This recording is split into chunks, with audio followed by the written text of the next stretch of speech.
Hello. So I thought I'd come on and talk about some movie scenes that I really like because I was just thinking don't know what to do. So I thought I'd do a video. So what I did is I picked out like five movies out of the collection with particularly like good scenes. I think quite like iconic, in some regard.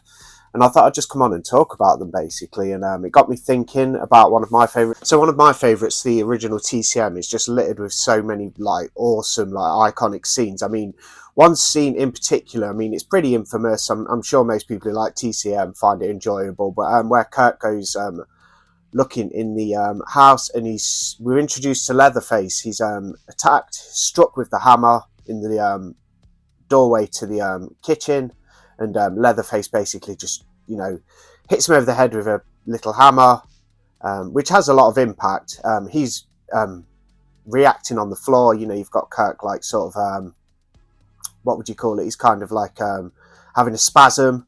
Like free. He's just took a really bad blow, and then Leatherface, of course, drags his corpse in, and then like basically closes the door. And the most iconic part of the scene is when he actually closes that slide door, and it has that kind of vroom, like with the score. It's such a good scene. It's one of my favourites, to be fair.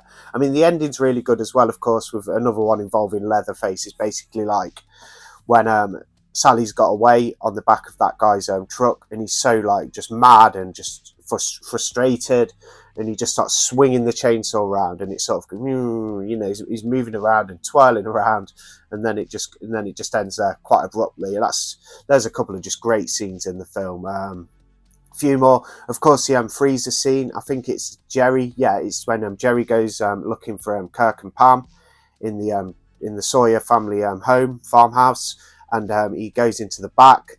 He hears something. He opens up the what do you call them? Like the chest freezer. Opens the lid, and then of course Pam has a reaction. Almost like a post-death like kind of reaction. She's obviously been hooked up to, I don't know, like some sort of mechanism that makes her makes her corpse like spasm and stuff. She just comes popping up, like scares the heck. It's pretty scary stuff. Really good scenes though. Yeah, they're like three of my favourites in TCM. Definitely, just trying to think. There's other great scenes in it as well, but them three in particular are just really good.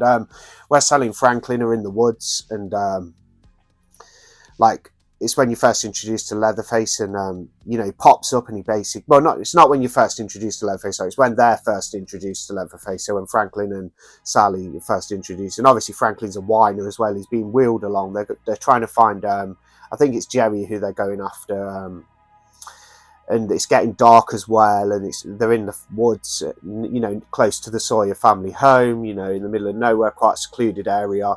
And of course, Leatherface is introduced. He comes out of nowhere just as Sally's pushing Franklin, just out of the bushes, out of the trees, and just basically takes his chainsaw. It's just such a powerful scene as well, just how powerful like someone sadistic can be with like a power tool, and just puts it through Franklin. Yeah, just some great scenes in that film. Another one I wanted to sort of talk about some scenes from, and I haven't watched it for a few years since the 4K came out. I'll just leave it in the Protector, actually. It doesn't really matter. But that's The Burning with some awesome special effects from Tom Savini. Came out about roughly the same time as Friday the 13th, The Burning. I think it's a little bit after. This one's maybe like 81. Yeah, and Friday the 13th is 1980. But you've got the killer Cropsey, who's out for revenge. It has a great scene at the beginning where he's sort of tormented by a bunch of camp kids. And he ends up being set on fire, resulting in him being disfigured. But I think in this scene, this film, like one of the best scenes in particular is on the boat, and it really does show some like great special effects from Tom Savini, who majority of the time when he's got his fingerprints on a film, some of the films he's done in the past. I mean, I don't know if he does much now with films, but especially in The Burning, when he's got his fingerprints on those special effects, they just look so good, even for the time and stuff. Not that I was alive when The Burning was out, but I've watched it a couple of times. It's a great camp slasher. But anyway, one of the best scenes in the film is basically where they're on the boat, all kind of like everything's kind of like a little bit mellow, and then suddenly Cropsey just comes out of nowhere with the shears, and he starts like cutting off fingers in really bloody, gory fashion, and you see the blood, just spurting out of the wound, and it's just so nasty. That boat scene, especially, on the canoe in the burning is just particularly, it's probably the best scene in the film. It takes you by surprise when you've never seen it, and yeah, it's just really, really nasty, but really good as well. Another thing, this has got spoilers in this video, so basically, like, heed this warning. I am doing spoilers in this one. Otherwise, there's no point talking about stuff like, sometimes you have to do spoilers.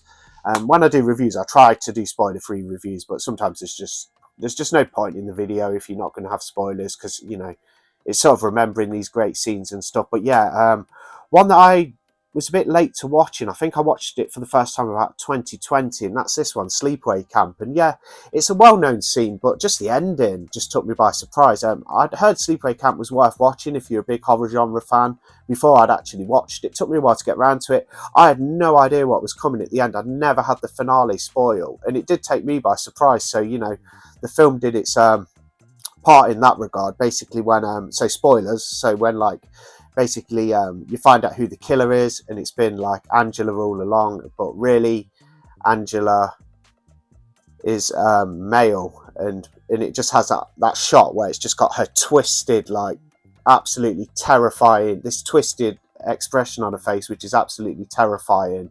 And of course it freeze frames on it, and you see a little thing that she's got downstairs, which makes her male. And that took me by surprise. I thought that was really a really good scene in Sleepaway Camp. Yeah, it's a bit freaky and a bit odd, but for me it was great because I'd never had it spoiled. I'm sure a lot of people who've never seen Sleepaway Camp before have had that spoiled from lists and what do you call it? Like perhaps clip shows. These shows that basically count movies down and have clips. But yeah, the ending of Sleepaway Camp really took me by surprise when I watched it about 5 years ago. I was like, what? I was like, oh, that's crazy. I'm sure a lot of people have seen it a lot. I've actually only seen the film once. I've never watched it again. I thought it was good though. Another scene I think is really cool is on this kind of like low budget retro slasher. It's made to look like something from the sort of 80s. It's from like 2015. It's only 51 minutes, Lake Nowhere, but the killer's really cool in it, and he has like a wooden mask, and he's got kind of like a supernatural element to him. Well, it has this beach near to where the young people are staying who get picked off by him, and it has this kind of like stony beach, and at the end he gets all the bodies, his victims, and he lays them all down next to each other in a row, almost like some kind of like supernatural ritual. He lays them all down, and he basically puts little pebbles over their eyes. So they're all laid down next to each other, and they have pebbles placed on their eyes. And then he just goes into the water and just submerges in it. He just walks into the lake deeper and deeper until he's submerged. And I just thought it was a really cool, like, impactful scene, and really well done, especially considering its budget, because it must have had a low budget. Yeah, so I'll talk about one more, just do this quick little thing about scenes. So a film that I absolutely love, and I'm sure a lot of you do, and that's just like Suspiria. It's just so good. Like, it's definitely one of the best kind of like witchcraft movies out there. Absolute masterpiece, really, and just such a whole mix of colours and just a great colour palette overall. It just looks stunning. Its sequel, Inferno's equally as striking in its colour palette as well. But we'll talk about Suspiria. I think the sort of like first sort of scenes are amazing. Basically, where you see that student fleeing the German dance school, and then back at her where she's living, basically this happens. Is that scene alone? So I don't even have to explain it too much because it's on the cover there. You just hear, she's basically just been strung up, smashes through the glass, it shatters, and she's just there hanging in this massive kind of hallway. Like it's got a really high ceiling, and it's got a great colour palette. It's got all the kind of coloured glass behind it, and it's just a beautiful building as well. And I thought that was a really good scene. Probably one of the best scenes in Suspiria. There's other good scenes in there as well, of course, like just some of the shots are amazing. With the backdrop, the whole like lighting, like the colours, but that scene in particular, the opening with the where she's just hanging down, like she's been murdered, and her corpse has just basically been strung up, and there's blood splattered all over her gown, and yeah, it just looks amazing. Like, it's such a good scene. There's just some great scenes I just wanted to talk about for a sec. I could have pulled more Blu-rays out, but I just thought I'd come on and like do a little video for a bit. But yeah, some absolutely just, yeah, especially in TCM, just some really iconic stuff. Like especially just that scene where Kurt gets hit with the lump. Is it a lump hammer? He's just bang. Leatherface just drags his body. You know, he's spasming and everything, and he just slides that metal door closed, and then you hear that sound like vroom, like really ominous and really kind of powerful and impactful. Yeah, really, really good kind of good like sound effects on TCM. Like it's like metal scraping, isn't it? I remember reading a little bit about it and stuff like some really cool like audio choices. Like, and they probably did it on a budget as well, like considering. And yeah, I just love some of the that kind of like the you know even just the main theme itself. That kind of those sounds like that metal scraping and like. It just sounds so good, and yeah. There are some fun scenes anyway. I'll probably do some more videos like talking about movie scenes and stuff. But yeah, watching Sleepaway Camp for the first time really did surprise me. Like I say, never had it spoiled. So when we find out that Angela's actually a boy, like, and she's there with that twisted look on her face, just absolutely terrifying, just complete nightmare fuel. Like, and then you see the ding dong as well, and you're like, oh gosh, like, oh my, scary stuff, man. Absolute nightmare fuel. Really good though. Yeah. Thanks for watching. I'll see you on the next video. Bye.